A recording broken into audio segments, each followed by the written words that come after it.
Carbon road bikes didn't just improve cycling, they rewrote the rulebook. The bikes on this list didn't just win races, they forced every brand to rethink how bikes were made. Some of them were so ahead of their time that they made the competition obsolete.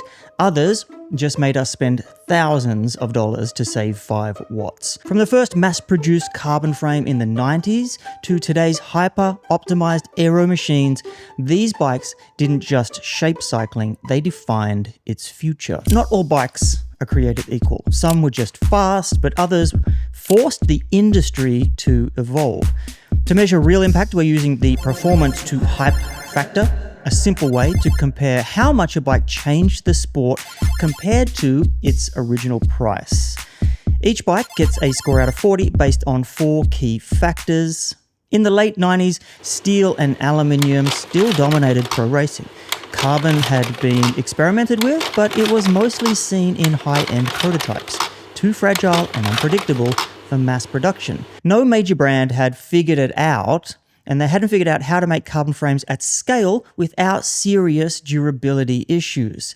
So this bike changed everything. It was the first mass-produced carbon road bike, proving that carbon wasn't just viable, it was the future. And at 1.1 kilograms, the frame was shockingly light for the time, yet strong enough for the top tier of racing. The biggest impact of this bike was that it made carbon mainstream. It proved carbon wasn't just for boutique brands or experimental projects. It could replace steel and aluminium completely. After this, every major brand started investing in carbon development, and the shift away from metal frames was officially underway. The bike is the Trek OCLV 5500, the first mass-produced carbon bike. And looking at the performance to hype factor, we have longevity, 6 out of 10, race legacy, 10 out of 10, tech innovation, 10 out of 10, industry influence, I'd say 9 out of 10. The Trek OCLV 5500 proved carbon was here to stay, but early carbon bikes still had one problem. They were basically just metal bikes made of carbon. Lighter, sure. More advanced, well, debatable. But what if you built a frame as one solid piece instead of just gluing tubes together? This next bike decided to find out, probably while laughing at everyone still using round tubes. At the time, most carbon bikes still used lugged construction, meaning separate carbon tubes were glued together like old school steel frames were. And this method worked, but it added weight, it limited stiffness, and it didn't take full advantage of carbon's potential. This bike changed that by introducing the first full monocoque carbon frame molded as one continuous piece instead of glued tubes. This design made the bike stiffer, stronger, and lighter while also improving aerodynamics. It set the blueprint for almost every modern carbon race bike that followed. By eliminating joints and excess material, it proved that carbon wasn't just a replacement for metal. It was a material that could be molded into shapes and structures that no metal frame could achieve. This forced brands to abandon lugged carbon construction and move towards monocoque designs, making both stronger and more efficient bikes. It's the Look KG486, the first full monocoque carbon bike. In the performance to hype factor, we have longevity, 7 out of 10, race legacy, 9 out of 10, tech innovation, 9 out of 10, and industry influence, 8 out of 10. The Look KG486 showed the world that carbon could be molded into one seamless frame. Stiff, light, efficient, everything that a racer wanted. But while most brands were busy arguing over stiffness numbers, this bike was sitting in a wind tunnel asking, what if we made the bike faster? Enter the first true aero road bike. Before the next bike, aero was something you only worried about if you were riding a time trial or maybe a triathlon. Road bikes had still traditional shapes, and the idea of aero-optimized road bikes, it wasn't even a discussion at this point. This bike changed that by introducing airfoil-shaped tubing inspired by TT bikes built into a lightweight, race-ready road bike. It forced all brands to rethink their designs, leading to the rise of the modern aero road bike. This bike didn't just change bike design, it changed how we think about speed. Before this bike, riders picked bikes based on weight or stiffness. After this bike, every pro team was suddenly obsessed with aerodynamics. It's the Cervélo Soloist Carbon, the first aero road bike. In the performance to hype factor, we have longevity, 9 out of 10, race legacy, 8 out of 10, tech innovation, 10 out of 10, and industry influence, 10 out of 10. The Soloist proved aerodynamics mattered, but at the time, you still had to choose. Did you want an aero bike or a stiff bike or a lightweight bike? The next bike asked a simple question: why not all three? And just like that, the do-it-all race bike was born, making every cyclist suddenly question their entire bike collection. And by the late 2000s, race bikes were still highly specialized, so climbing bikes were designed to be as lightweight as possible, but often lacked the stiffness and power transfer. Aero bikes were built for speed on flat terrain, but were heavier and harsher to ride. And endurance bikes, they provided comfort, but weren't aggressive enough for racing. And no manufacturer had successfully built a frame that was light, stiff, and aerodynamic all at once. So this bike eliminated the need for specialization, proving that a single bike could perform at the highest level across all race conditions. Today, almost every top-tier bike follows the all-rounder formula pioneered by the specialized Tarmac SL2, the first true all-rounder race bike. In the performance to hype factor, we have longevity, 9 out of 10, race legacy, 10 out of 10, tech innovation, 10 out of 10, and industry influence, 9 out of 10. With the Tarmac SL2, the all-rounder race bike was born, but the next bike wasn't interested in making an all-rounder. They wanted a bike that could crush the Tour de France. And to do that, they needed to rethink how frames handled power. By 2010, race bikes had evolved significantly. The era of all-rounders had begun with the bikes that we just mentioned, the Tarmac, providing that a single bike could be light, stiff, and aerodynamic. However, most frames were still perfectly symmetrical, despite the fact that pedaling forces are not. When a rider pushes down on the right side of the crank, the frame flexes unevenly, wasting energy. No major manufacturer had addressed this inefficiency until this bike. Its aggressive design, curved fork, and Italian styling made it one of the most recognizable bikes in the peloton.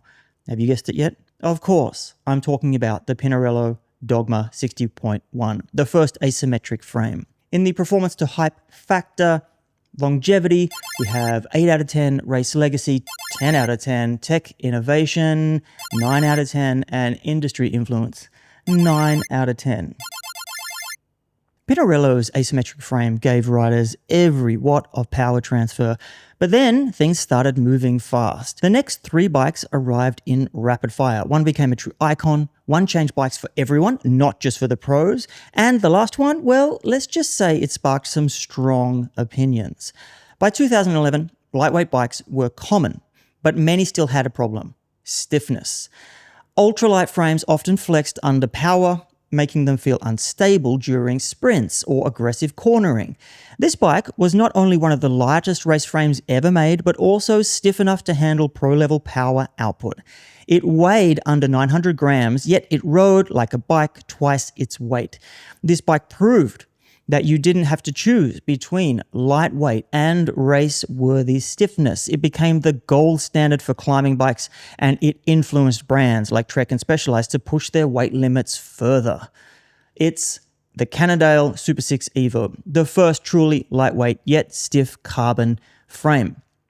In the performance to hype factor, we have longevity, 9 out of 10, race legacy, 9 out of 10, tech innovation, 8 out of 10, and industry influence, 8 out of 10. The SuperSix EVO showed that lightweight bikes didn't have to be flimsy, but by now, the cycling world had made up its mind. Aero was everything. And what better way to prove it than by selling an aero race bike online, skipping the bike shop entirely and making traditional brands sweat a little. Enter our next bike. Before 2014, if you wanted a high-end race bike, you had to buy it through a bike shop, often paying thousands in markups. This bike changed the game with the first direct-to-consumer aero race bike, proving That pro-level performance didn't have to come at a sky-high price. It wasn't just affordable, it was fast. Designed for top-tier racing, it competed with and often beat bikes twice the price. Of course, it's the Canyon Aeroad CF SLX, the first direct-to-consumer aero bike. In the performance to hype factor, we have longevity, 8 out of 10, race legacy, 10 out of 10, tech innovation, 9 out of 10, industry influence, 10 out of 10. The Canyon made aero bikes more accessible, but some brands wanted to take aero even further. So the next bike was built on a radical idea. Well, kind of. It was meant to be the ultimate aero flex, but also the fastest way to make people question their entire setup. This bike wasn't afraid to break the rules. The logic was simple. Aero at all costs. The problem, riders weren't ready to change, so this bike never became mainstream. It was controversial, ahead of its time, and undeniably influential. It's the 3T Strada, the first one-by-only aero road bike. In the performance to hype factor, we have longevity, 8 out of 10, race legacy, 6 out of 10, tech innovation, 10 out of 10, industry influence, 9 out of 10. The 3T Strada took aero to the extreme, but let's be real, most roadies weren't ready to say goodbye to their front derailleur. So the next step, make an aero bike that's also light enough to dominate the mountains. And that's where the next bike came in. Proving that you could have both speed and weight savings, assuming you still had savings left after buying one. By the 2020s, riders no longer had to choose between an aero bike or a climbing bike, or so brands claimed. The reality was that most aero bikes were still too heavy for the mountains, and most climbing bikes weren't aero enough to be competitive on flatter terrain. Manufacturers were trying to merge these categories, but no one had built a bike that truly excelled at both. This bike was one of the first race bikes to truly combine aero performance with an ultra lightweight frame. Weighing in at under 800 grams, it was as light as a dedicated climbing bike, but with full airfoil tube shaping and integrated cockpit design. This wasn't just a climbing bike that happened to be aero, it was designed to be fast everywhere. Enter the Factor Ostro VAM, the first true aero climber hybrid. Of course, at $8,000 for the frameset alone, it also proved that aero climber hybrids weren't exactly affordable. The performance to hype factor here, we have longevity, 8 out of 10, race legacy, 7 out of 10, tech innovation, 9 out of 10, industry influence, 8 out of 10. Factor proved that you could have an aero bike that climbed like a feather. But just because something is possible doesn't mean that it's the final evolution. The next step, well, that's happening right now. In 2024, a bike arrived that takes everything the last 2 decades have built, lightweight, carbon tech, aerodynamics, and all-around performance, and pushes it to the extreme. But what modern bike did I pick? Well, it's the spiritual successor to a bike that changed racing forever, and whether we like it or not, it's probably shaping what we'll all be riding for the next decade. Let's talk about it. In the 2020s, the trend of all-rounder race bike had fully taken over. Every major brand had built a bike that aimed to be light, stiff, and aerodynamic all at once. But there was still a problem. Every time a bike improved in one area, it sacrificed something else. And every time a new model launched, we asked the same question.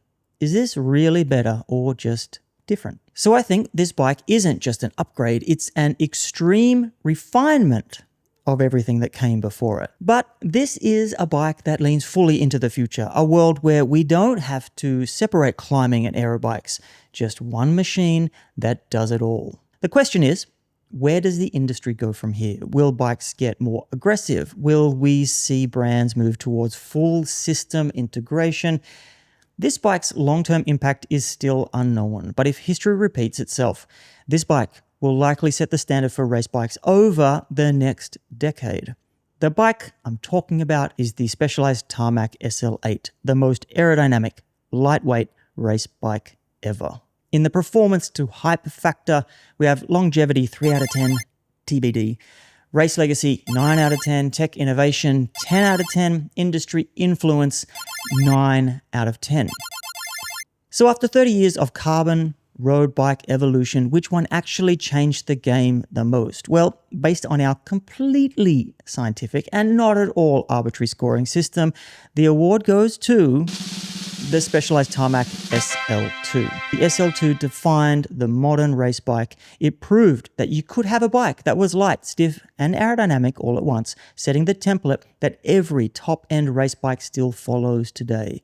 Without it, half the bikes on this list wouldn't even exist.